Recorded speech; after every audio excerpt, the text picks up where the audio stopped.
Manchester ইউনাইটেডে নতুন forward এসেছে Brian এমবোমো। তিনি যোগ দিয়েছেন ম্যানচেস্টার ইউনাইটেডে ৫ বছরের জন্য। গতকালকে সেই সাইনিংটার অফিসিয়াল কনফার্মেশনও আমরা পেয়ে গেছি। সব মিলিয়ে ম্যানচেস্টার ইউনাইটেড ফরওয়ার্ডের দিকে এবার বেশি ঝুঁকছে।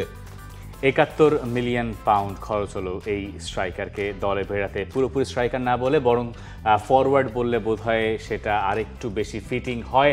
ব্রেন্টফোর্ড থেকে তিনি যোগ দিয়েছেন ইউনাইটেডে। এর আগে আমরা মাতিয়াস কুনিয়াকে দেখেছি, তিনি ওলভস থেকে জয়েন করেছেন ম্যানচেস্টার ইউনাইটেডে। ম্যানচেস্টার ইউনাইটেডের নতুন সাইনিং হলেন এমবুয়েমো, এবং এই সিজনে ইউনাইটেড যাদেরকে দলে ভিড়িয়েছে সেটা ম্যানচেস্টার ইউনাইটেড সমর্থকদের খুব একটা আশান্বিত বোধহয় করতে পারার কথা নয়। মাতিয়াস কুনিয়া, দিয়েগো লিওন এবং ব্রায়ান এমবুয়েমো। দিয়েগো লিওন আগে থেকেই ছিলেন ইউনাইটেডের দলটায়। এখন ইউনাইটেড যে সাইনিংগুলো এই সামারে করাচ্ছেন রুবেন আমোরিম, এইটা ইউনাইটেড সমর্থকদেরকে হতাশ করার কথা। আর এটা ওইটা না, কাপড় ধোয়ার একটাই সলিউশন, চাকা অনেক ওয়ান। কারণ আপনি যদি ব্যাপারটাকে এইভাবে দেখেন, আপনি ম্যানচেস্টার ইউনাইটেড একটা বড় ক্লাব, হ্যাঁ ঠিক আছে, তারা প্রিমিয়ার লিগে গতবার 14 নম্বরে থেকে শেষ করেছে, গতবার সিজনটা তাদের জন্য ডিজাস্টারাস গেছে।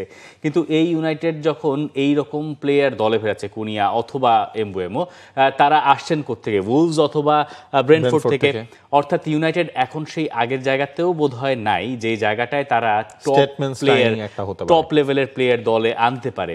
আপনার ইউনাইটেডের গেল কয়েক সিজনের ট্রান্সফার বিজনেস যদি আপনি দেখেন, সেই 2013 থেকেও যদি হিসাব করেন, যখন ইউনাইটেডের দুঃসময়, যখন স্যার অ্যালেক্স ফার্গুসন চলে গেছেন, 2014 সালে দিমারিয়ার মতো প্লেয়ার তারা নিয়ে এসছে বিশ্বকাপের পরে। 2015 বাস্তিয়ান শোয়ানস্টাইগাররা ওই ব্যাচটায় আগে এসছেন। 16-17 পোগবা, আপনি জলাতান ইব্রাহিমোভিচ যদিও একটা বয়সের পরে তিনি সেখানে গিয়েছিলেন। আপনি যদি সব সময় দেখেন যে রোনালদোর আবার ফেরা এক্স্যাক্টলি একটা ধাঁচের ভেতর দিয়ে ইউনাইটেড সব সময় গেছে। কিন্তু এখন যা ঘটছে আসলে ইউনাইটেডে, এটা ইউনাইটেডকে পরের সিজনে হয়তো একটা মিড টেবিল ক্লাব হিসেবে প্রতিষ্ঠা করার জন্য সাহায্য করতে পারে, কিন্তু এটা ইউনাইটেডকে তাদের কাঙ্ক্ষিত জায়গায় এক সিজনে নেবে না, যেটা কয়েক সিজন লাগবে। এইটা এখন এইবারের ট্রান্সফার সিজন দেখে ইউনাইটেডের বোঝা যাচ্ছে। আচ্ছা, এই জায়গায় আপনি যদি একটু খেয়াল করেন যে ম্যানচেস্টার ইউনাইটেডে গত সিজনের টপ গোল স্কোরার ছিলেন ব্রুনো ফার্নান্দেজ। এইবার এখন পর্যন্ত, এবং বাকি স্ট্রাইকারদের যদি আপনি দেখেন, হয়লুন তিনি খেলেছেন, হয়লুনের গোল 10টা না 11টা ছিল। জার্গজি তিনি আসলে শেষ দিকটা ইনক্লুড হওয়ার পর রেগুলার ম্যাচ তিনি খেললেন। একটা নাম্বার 9-এর অভাব কিন্তু ম্যানচেস্টার ইউনাইটেডে আছে। এখন পর্যন্ত যেটা শোনা যাচ্ছে, বেনিয়ামিন সেসকোকে তারা আলটিমেটলি সাইন করালেও করাতে পারে, কিন্তু আপনি হচ্ছে গিয়ে যেই দুজনকে সাইন করালেন তাদের দুজন তো মানে প্রপার নাম্বার 9 না। আপনি হচ্ছে গিয়ে সেখানে এমবুয়েমোকে আপনি রাইট উইং থেকেই তিনি বেশি খেলেন, ম্যাথিউস কুনিয়া তিনি হচ্ছে অ্যাটাকিং মিডফিল্ডার হিসেবে ধরেন বেশি খেলেন, স্ট্রাইকার হিসেবে খুব কম তিনি স্টার্ট করেছেন।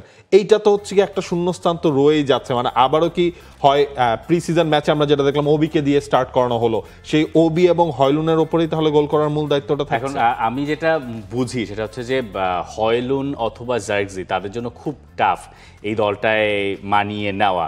স্পেশালি হয়লুনকে যেই কারণে আনা হয়েছিল আতালান্তা থেকে, যে প্রসপেক্ট তার ছিল, সেটা তিনি এখনও মিট করতে পারেন নাই। গত সিজনে তাকে হয়তো আপনি সময় সময়ে জায়গা মতন দেখেছেন, কিন্তু তার ভেতরে সেই আত্মবিশ্বাসের অভাবটা খুব স্পষ্ট করে ফুটে উঠেছিল। যদি বেনিয়ামিন সেসকোকে ইউনাইটেড নিতে পারে তো খুবই ভালো, কিন্তু সেসকো এতদিন টার্গেট ছিলেন আর্সেনালের। সেসকো এখন কি চিন্তা করবেন যে না, তিনি জার্মান থেকে আসবেন হচ্ছে ইউনাইটেডে এলে তিনি কি পাবেন এটা তিনি চিন্তা করতে পারেন যে তিনি যদি ইউরোপিয়ান কম্পিটিশন টার্গেট করে থাকেন তাহলে এখানে এসে তার সেই লাভটা হবে না। এমবুয়েমো আর কুনিয়াকে যদি আপনি দুই পাশে খেলান, তাহলে বেনিয়ামিন সেসকো মাঝখানে খুব ভালো এডিশন হইতে পারেন। মিডফিল্ডে যদি আপনি কাসেমিরো অথবা ব্রুনো ফার্নান্দেজের কথা চিন্তা করেন, ঠিক আছে, ব্রুনো ফার্নান্দেজ এখনও ইউনাইটেডের নাম্বার 1 প্লেয়ার। কাসেমিরো আমি জানি না এই সিজনে তিনি কেমন করবেন। আগের সিজনে মানুয়েল উগার থেকে আনা হয়েছিল, তিনি আসলে কতখানি এই সিস্টেমের সঙ্গে যাচ্ছেন এইটা একটা প্রশ্ন। ইউনাইটেড ছাড়ার লিস্টটা আরও বড়। অ্যান্টনি ক্লাব ছাড়তে চান, তাকে নিতে চায় বেতিস, কিন্তু যে দামে ইউনাইটেড দিতে চায় সেই দাম দেওয়ার জন্য প্রস্তুত না বেতিস।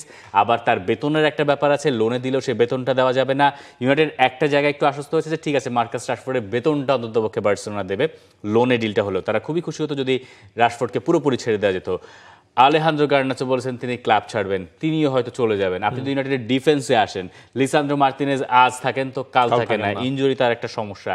লিন্ডেলফকে অলরেডি তারা ছেড়ে দিয়েছে। মাতিয়াস ডিলিক্ট তিনিও কখনো তার সেই যে আয়াক্সের খেলা সেটা আর টেনে আনতে পারেন নাই। বড় বড় ক্লাবে খেলেছেন কিন্তু জানি না তার আসলে কি দশা হবে। ম্যানচেস্টার ইউনাইটেডের ফুল ব্যাকের সমস্যাটা, যেটা আসলে খেলতে চান তিনি Ruben আমরিম, wing back based football, সেখানে দালোরা আসলে কি করবেন এইটার একটা প্রশ্ন আসলে থেকে যায়। ইউনাইটেডের এইবারের ট্রান্সফার বিজনেস খুব একটা কনভিন্সিং না, সেটা একটু এরকম হতে পারে যে অনেক সময় হিতে মানে বিপরীত হয়ে যায়। ঘটে না যে এতদিন সবাই স্বপ্ন দেখেছেন ইউনাইটেডকে নিয়ে একটা ট্রান্সফার হয়েছে, মানে অন্য ধাঁচে হাঁটতে চান, শেষে ঘোড়ার ডিম হয়েছে, তাই না? এখন দেখা গেল যে এইবার কিছুই ঘোড়ার ডিম ট্রান্সফার হয়েছে, কিন্তু দেখা গেল যে এইবারই একটা দল শেপ আপ করা গেছে। লিভারপুলের কথা মনে থাকবে, একটা সময় মার্টিন স্কার্টেলরা খেলতেন পরের দিকে গিয়ে, বা জনজো শেলবিদেরকে দিয়ে দলটা ভরানো হচ্ছিল, সেই দল 5 বছরের মাথায় সাকসেস পেল। ইউনাইটেডের ক্ষেত্রে এরকম কিছু করতে পারে, কিন্তু ইউনাইটেড এখন একটা বড় ট্রানজিশন পিরিয়ড যাচ্ছে। এবং এর মাঝখানে যেটা হচ্ছে এমিলিয়ানো মার্তিনেজের ক্ষেত্রে নাকি এখনো হচ্ছে, তারা যে অফারটা দিয়েছিল সেটাও শেষ পর্যন্ত আর হচ্ছে না। অন্যদিকে লিভারপুল তারা একের ডিলের দিকে প্রায় কাছাকাছি পৌঁছে গেছে। সেটা হলেও লিভারপুলের জন্য আরো একটা বড় স্টেটমেন্ট সাইনিং, এটাকেও আসলে বলতে হয়, তারা যে পরিমাণ অর্থ খরচ করছে এবারে ট্রান্সফার উইন্ডোতে। For more updates, subscribe to our YouTube channel and click on the bell icon. Follow us on Facebook and Instagram. Download T-Sports app to enjoy exciting games and highlights. Visit tsports.com.